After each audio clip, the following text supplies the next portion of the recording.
بسم الله الرحمن الرحيم والحمد لله رب العالمين والصلاة والسلام على أشرف الأنبياء وسيد المرسلين وخاتم النبيين الحبيب المصطفى محمد وعلى أهل بيته الطيبين الطاهرين وصحابته الكرام المنتجبين. In the name of God, the compassionate, the merciful, all praise be to God, and may all the peace and blessings be upon all the prophets, especially Prophet Muhammad, and upon his purified progeny and the believers of his companions. Allahumma salli ala Muhammadin wa ala ali Muhammad. Dear brothers and sisters, may the peace and blessings of Allah be upon all of you. Assalamu alaikum wa rahmatullahi wa barakatuh.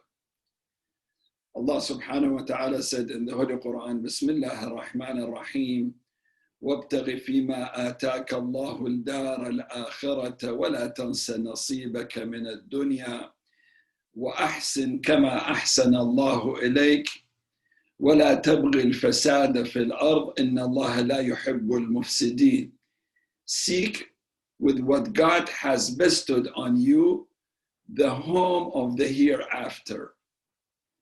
But forget not your portion in this world, and do good as God has done good to you, and seek not to create mischief in the land, for God loves not those who do mischief. We've been discussing and talking about reform and means of reform and the association of Imam Husayn, alayhi salam, Imam Husayn's movement with reforms.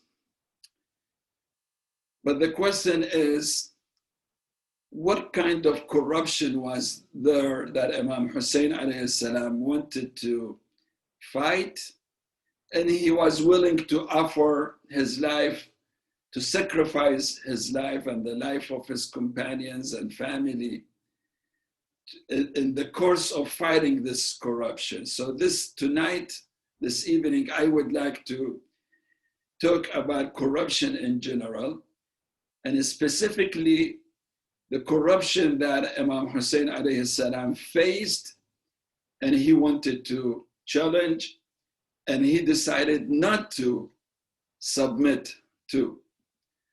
First of all, what is fasad? Fasad in Arabic has different meanings in English. One meaning is corruption.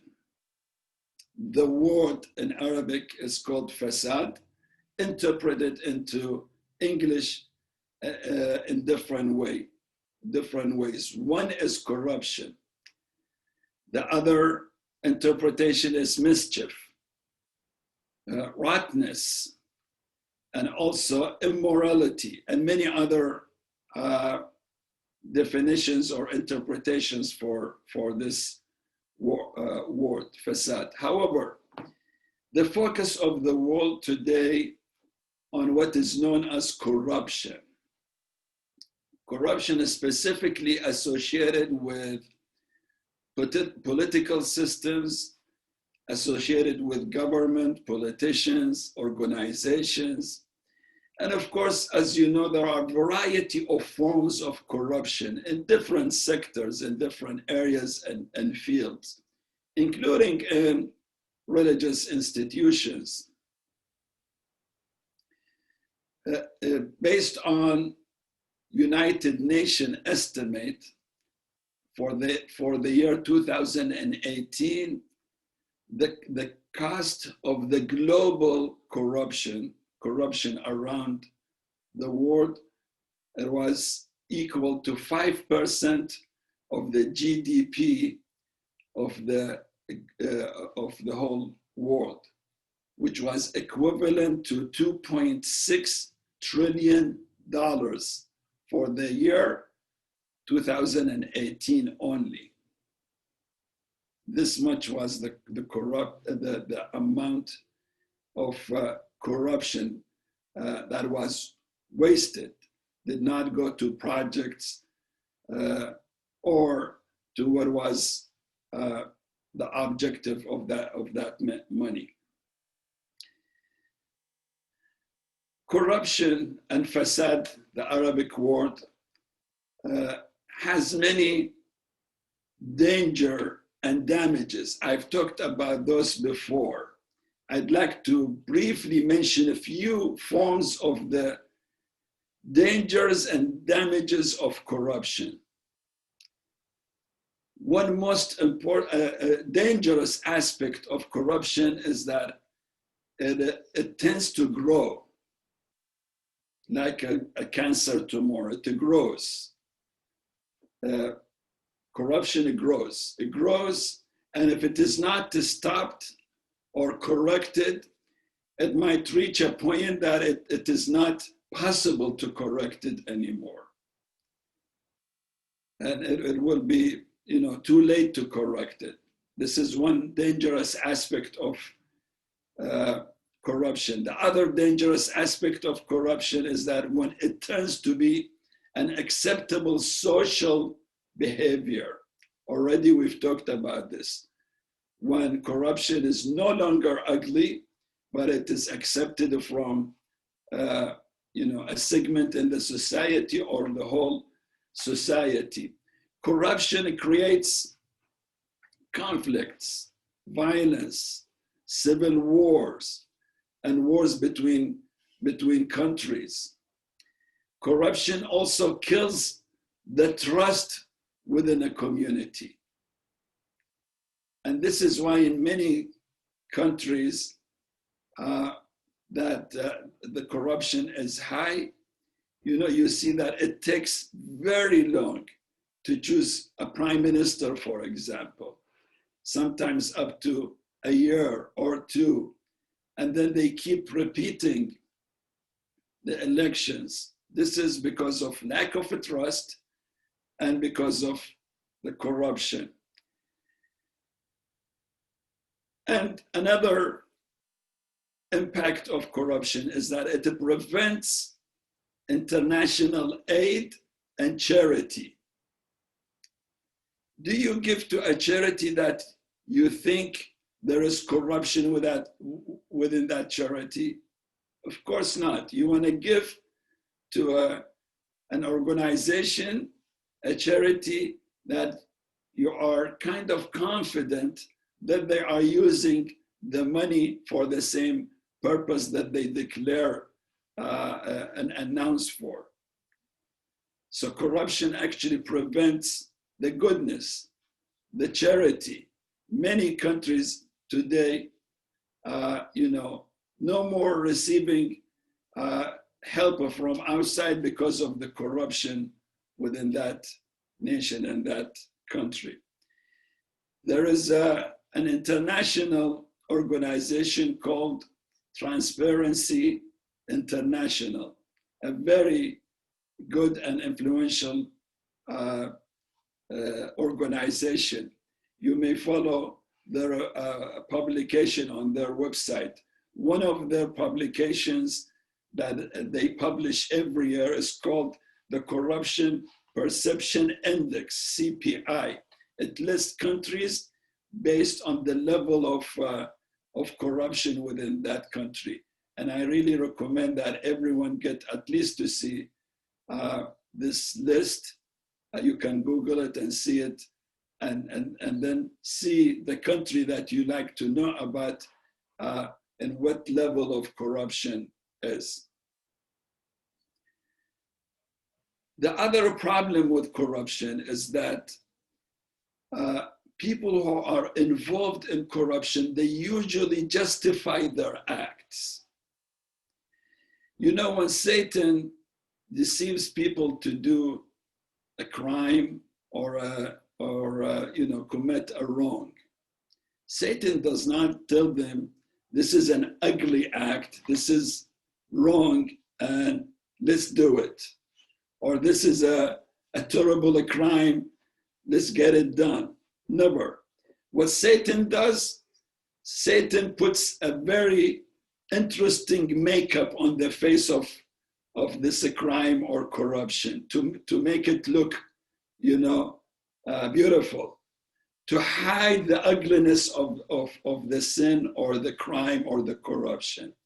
This is what Satan does. زَيَّنَ لَهُم. The Quran says, Satan, the approach of Satan is that he makes a crime or the wrongdoing look so beautiful for those who commit the crime or the sin or the corruption. So they use different excuses, such as, well, this is for the national security. We do this because of the national security. We do this because of the emergency situation that we are dealing with. We do this because now we are at war with this or that, with terrorism, with violence, with extremism. And because of that, we are allowed to basically violate certain principles of our constitution or other laws and do corruption.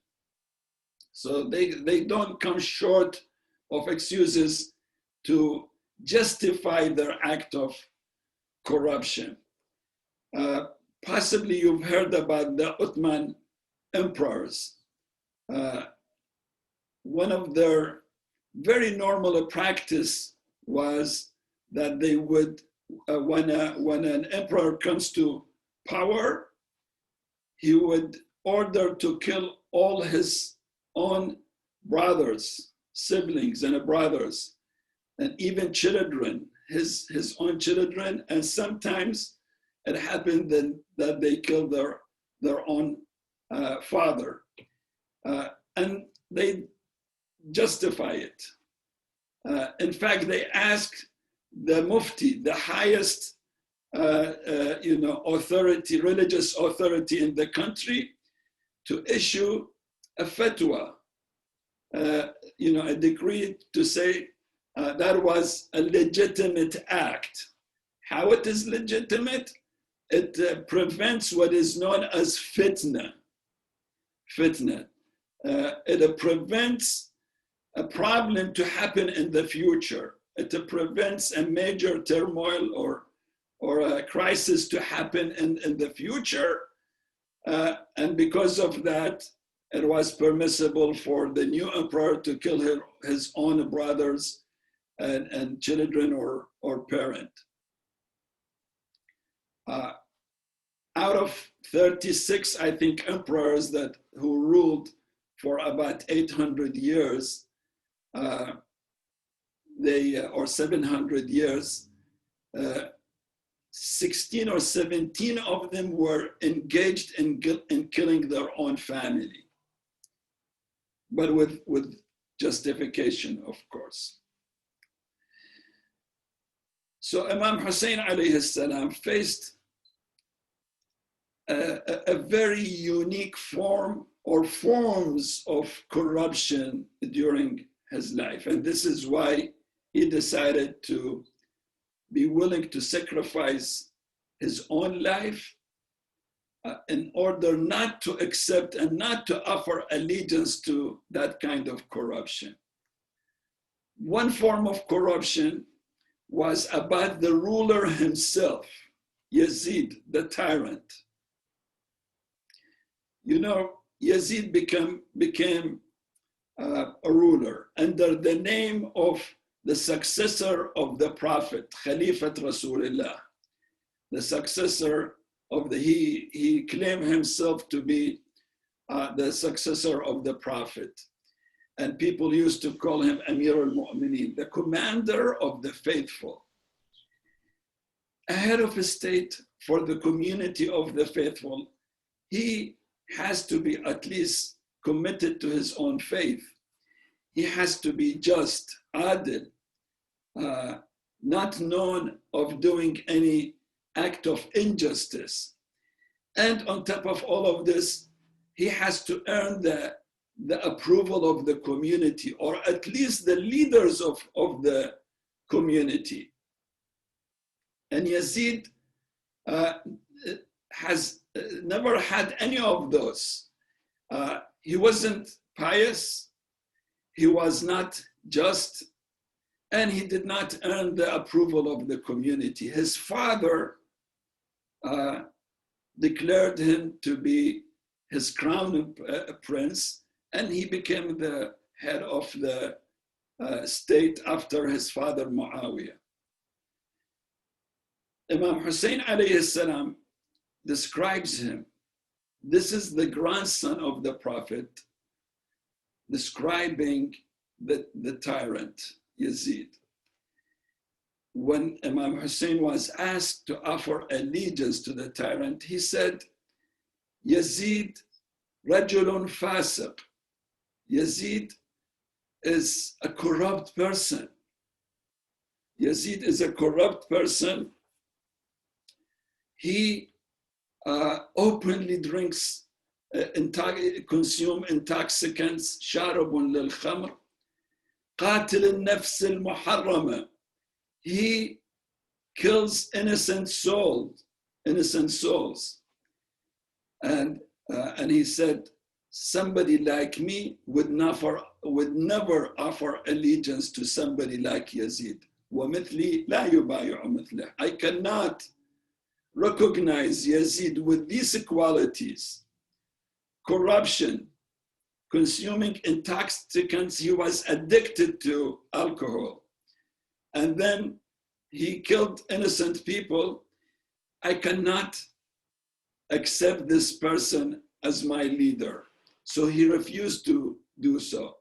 And there are a list of other scholars who shared the same opinion with Imam Husayn alayhi salam, though they did not, they lacked the courage to fight him, or they came after, but after Yazid was gone, they offered the same opinion. By the way, there is kind of general agreement between all Muslim scholars that Yazid is known to be corrupt because of his act of killing the grandson of the Prophet, Imam Husayn. Except there are few, very few, maybe less than a handful of scholars who did not agree on this. But throughout history, 99% of Muslim scholars agree that what Yazid did in killing Imam Husayn was a crime, a bigger crime. And because of that, he was not a good person. But there are many scholars who say Yazid was even corrupt before he committed the act of killing Imam Husayn. In fact, they said because he was a man of sin and crimes, he was willing to kill Imam Husayn. I'll share with you a few opinions of those scholars throughout history.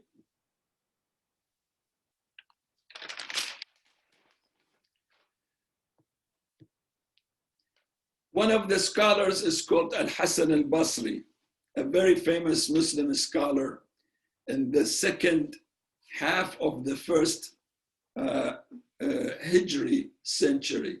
He lived in Basra, very famous. He said Muawiyah had 4 terrible characters. أربع خصال في معاوية لو لم يكن فيه منهن إلا واحدة لكانت موبقة. Muawiyah, the father of Yazid, who appointed Yazid to be the head of a state, has 4 terrible characters. Only one is enough to make him a corrupt person, a sinful person, let alone 4 of them.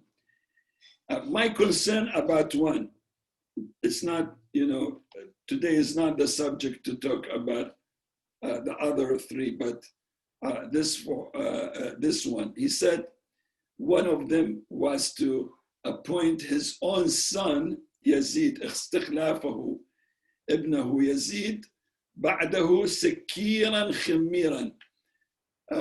He appointed his own son to be the head of a state while he was addicted to alcoholism, and he was always a drunk.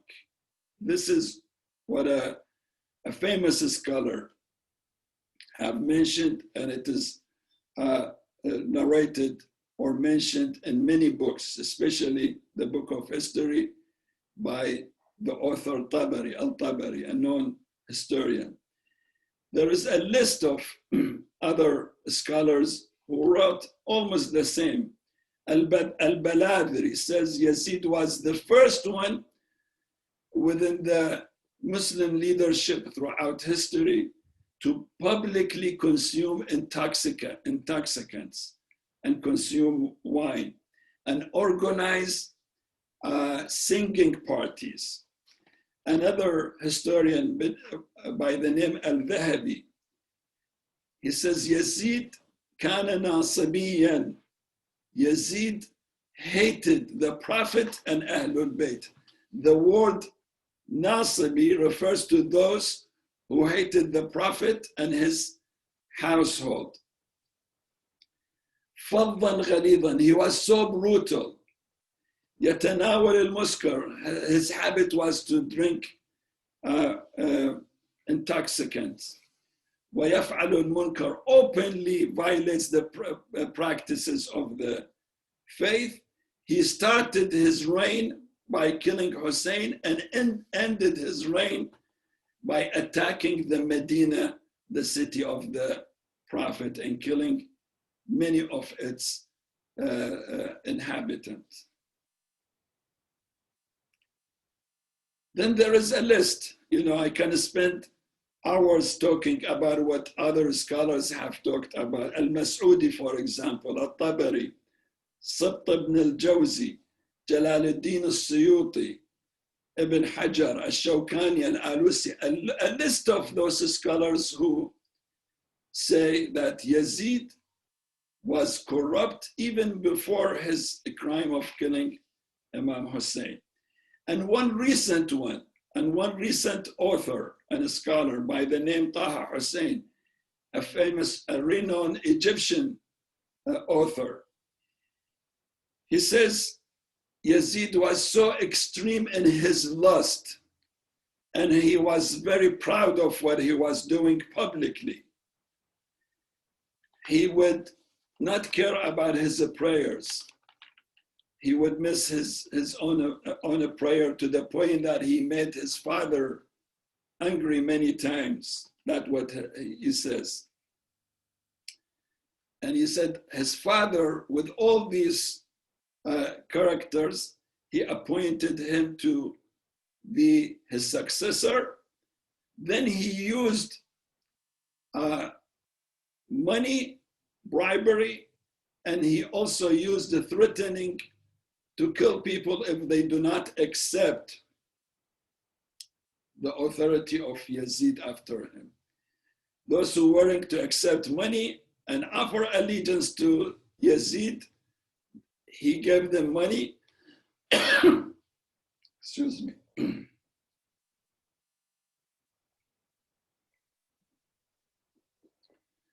Those who were not willing to accept, he was threatening to kill them. But however, he said, 4 of the Muslim leaders did not accept to offer allegiance to Yazid. And those 4, one was Abdurrahman ibn Abi Bakr, the son of the first Khalifa, the son of Abu Bakr. And then Abdullah ibn Umar, the son of the second Khalifa. He also refused to offer allegiance to Yazid in the beginning. And then Imam Husayn, alayhi salam, Husayn ibn Ali, the son of the 4th Khalifa. And Abdullah ibn Zubayr. Abdullah, the son of Zubayr, another famous companion and relative of the Prophet.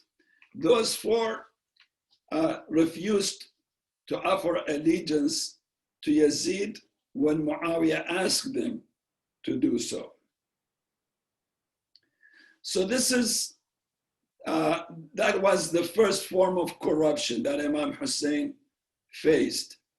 What is worse than this? That, somebody who is an example of corruption and not practicing, violating the faith, to be the leader of the Muslim nation and ummah, and then called the commander of the faithful. What is worse than this? That was the one form of corruption. The other form, of brothers and sisters, the trend of making and fabricating hadiths during this era. It was a lubricative, it was a good business. It was a good business for people to come to the ruler and say a hadith and earn money. It became a business for somebody to come and say, I heard myself, the Prophet said so and so, or would say, I heard somebody, the Prophet said so and so.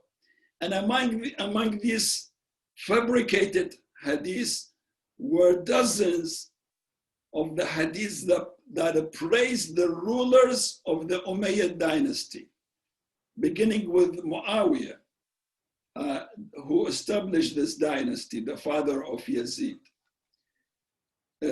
Dozens of hadiths praising Muawiyah, and dozens of hadiths, in fact, dispraising Imam Ali alayhi salam. Because Muawiyah fought Imam Ali, and he did not submit to Imam Ali when he was the legitimate head of a state.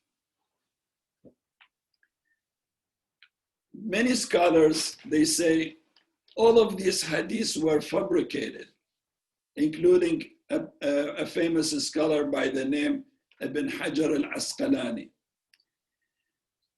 There is a very interesting story here. A great scholar by Al-Nasa'i, a very famous scholar, Al-Imam al-Nasa'i. He wrote a book about the virtues of Imam Ali alayhi salam. Khasa'is Ali. He named the book Khasa'is Ali, the virtues of Ali. People ask him, then why you do not write a book in the virtues of Muawiyah? He said, what kind of virtue? I never heard of any hadith from the Prophet praising Muawiyah, nothing. Except one hadith, one narration, I heard it from the Prophet. That's it. They asked, what kind of narration? He said, the Prophet sallallahu alayhi wa sallam said, La ashba' Allahu lahu batna. May his stomach not be filled. And there is a story behind this hadith. The Prophet said, may his stomach never be filled. The story is that Muawiyah used to write letters for the Prophet. So the Prophet called him to write a letter. He was not there. He sent somebody to call him to come and write a letter. The messenger went and came back and said, Muawiyah is eating. So the Prophet waited for a while.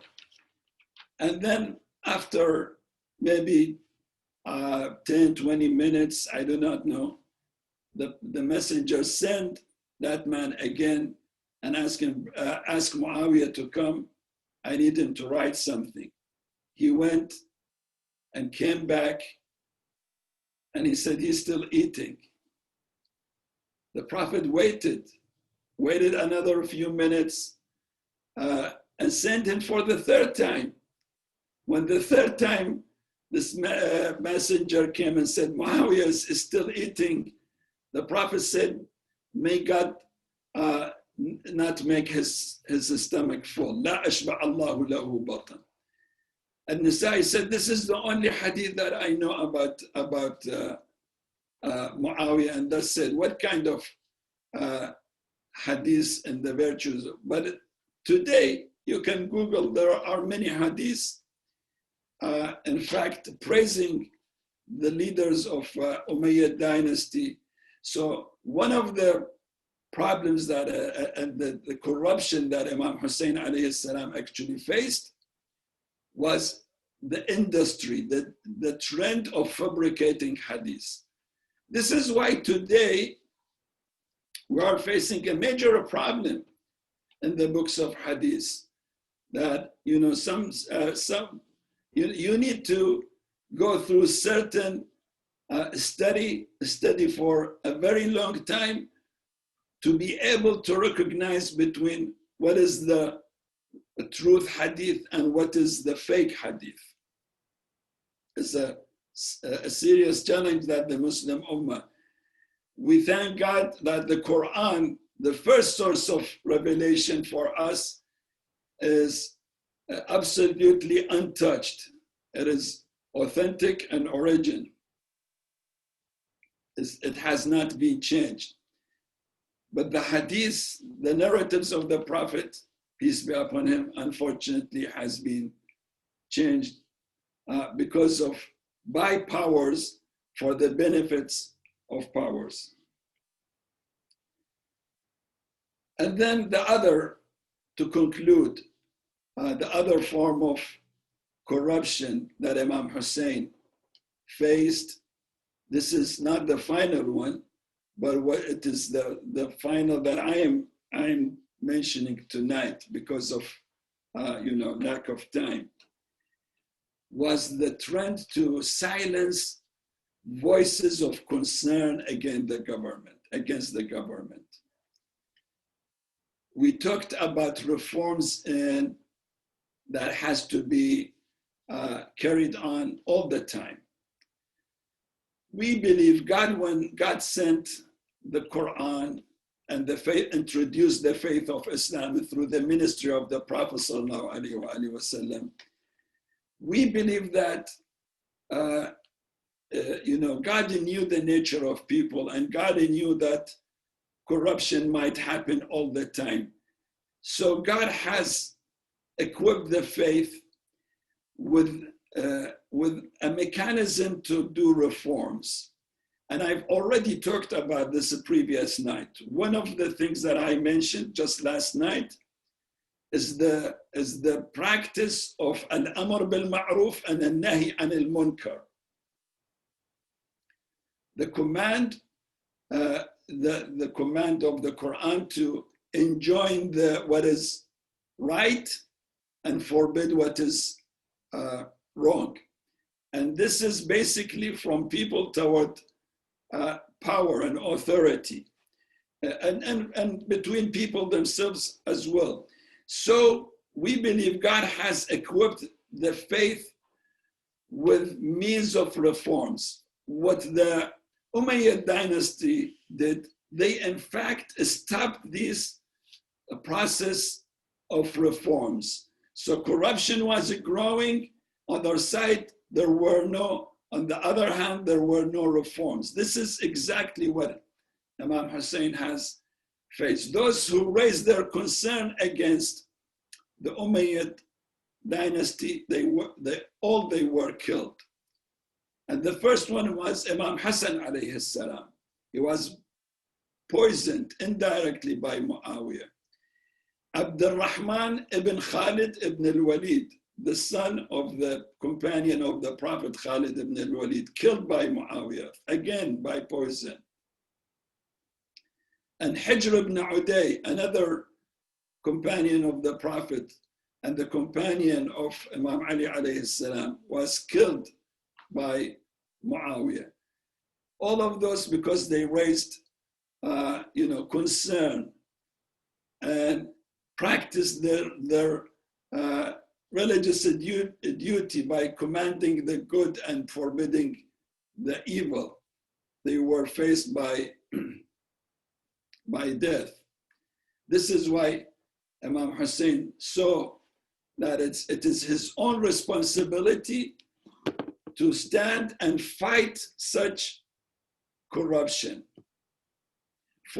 at least for one purpose, that generations who will come later will recognize that the Islam of the Umayyad dynasty is not the right Islam, is not the true Islam. So people would ask why the grandson of the Prophet did not offer allegiance to this man. They would get to know that the grandson of the Prophet did not approve this form of Islam introduced by the power. Tonight is the eve of the 10th of Muharram. On a day like tomorrow, the 10th of Muharram, one of the terrible tragedies of history happened. Maybe if we get time, tomorrow we'll talk about it. But one of the problems that the camp of Imam Husayn that was facing, Imam Husayn in his camp was with other 72, 71, 73 men and many women, maybe a similar number of women and children. But the men were about, including Imam Husayn, they say they were about 72. They decided not to offer allegiance to the tyrant. Around them was an army of 30,000 people, 30,000 soldiers.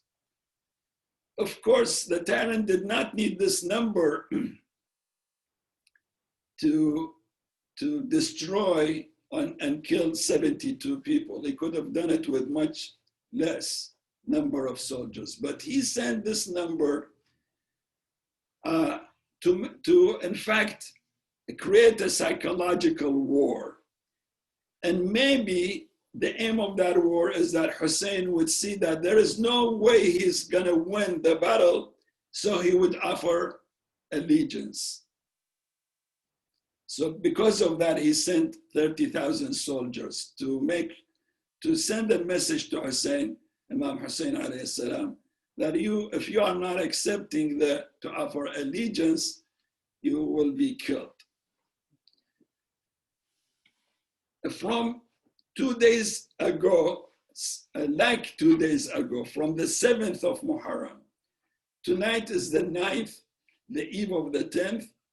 From the 7th of Muharram, the commander of the army decided to ban water supplies going to the camp of Imam Hussein. So today, in a day like today, everybody at the camp of Imam Hussein did not have water for 2 days, and tomorrow would be the 3rd day. This was very difficult, especially for children, to the point that children became very thirsty, extremely thirsty.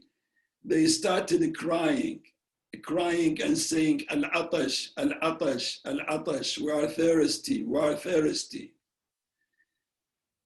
On the 7th of Muharram, the commander of the army sent 500 soldiers to make a wall between the camp of Imam Hussein and the river, so nobody from the camp of Imam Hussein would reach the river and get some water supplies.